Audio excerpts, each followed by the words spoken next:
Hi guys.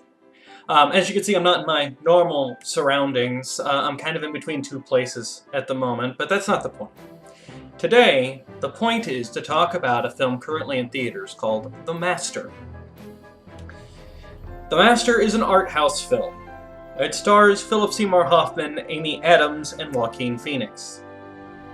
I have just given you a long list of reasons why I should love this movie.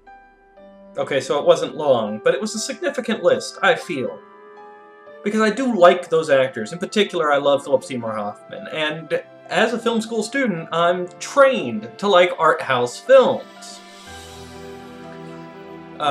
So you can imagine my disappointment when I went to see this and saw what I got. Now, it's a period piece. It takes place in the 1950s. It's the story of Joaquin Phoenix as a soldier coming out of the war and being an aimless drifter, and he meets up with Philip Seymour Hoffman, who is basically L. Ron Hubbard just starting Scientology. And that's the movie. There's no real drama, there's no real plot. The narrative has no cohesiveness. That's all I could think when I was watching it, because those are the kinds of words I think in. Basically what you get is snippets of Joaquin Phoenix's character's life. Washout bum from the army, drunk all the time, getting in fights, meets this guy, spends some time with this cult. Then, okay, and I guess spoilers at this point, although I'm not really sure what I'm spoiling.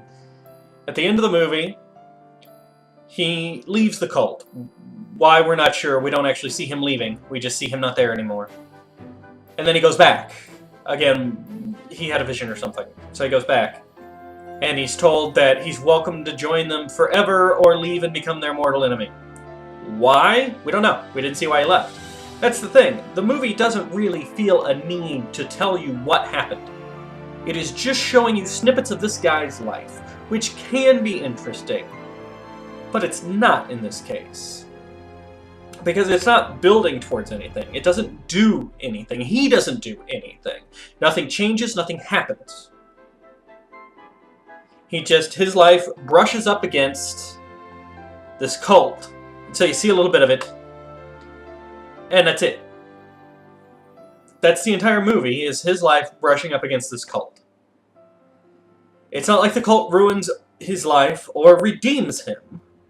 He just happens to be there for a while, then he's not. And again, we're never told why. It's very boring.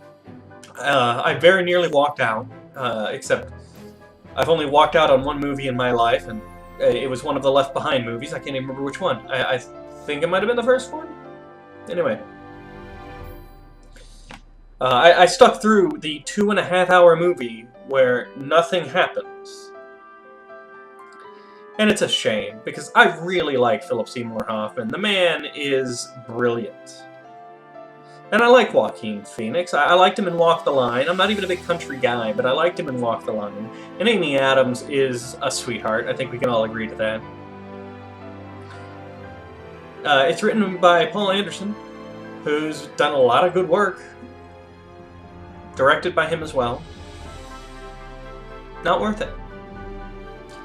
And the worst part of all of this is that you know it's going to get mentioned at the Academy Awards because of its cast, because of its writer-director, and because it's a period piece. You get a good solid cast in a period piece, you're going to be mentioned at the Oscars at least. I actually did something I don't normally do, and I looked up the box office returns. It made something like $9 million, and it cost $35 million to make. And yet it's getting positive reviews. So they're going for not commercially acclaimed, but critically acclaimed, and it shouldn't be. It is a waste of time. It was a waste of money. And I feel deeply cheated by what could have been a great story. Because I'm sorry, but Philip Seymour Hoffman starring as the founder of the Church of Scientology could have been an amazing film. Regardless of what your thoughts on the Church of Scientology are, that could be an amazing film. A very charismatic character, building this religion or cult, take your pick, up from nothing, and facing adversity along the way, that could be an interesting film. And that's what I thought this film was going to be. It's not. Anyway, that's all I've got. Have a great day. Thank you for joining me. I'll see you next time.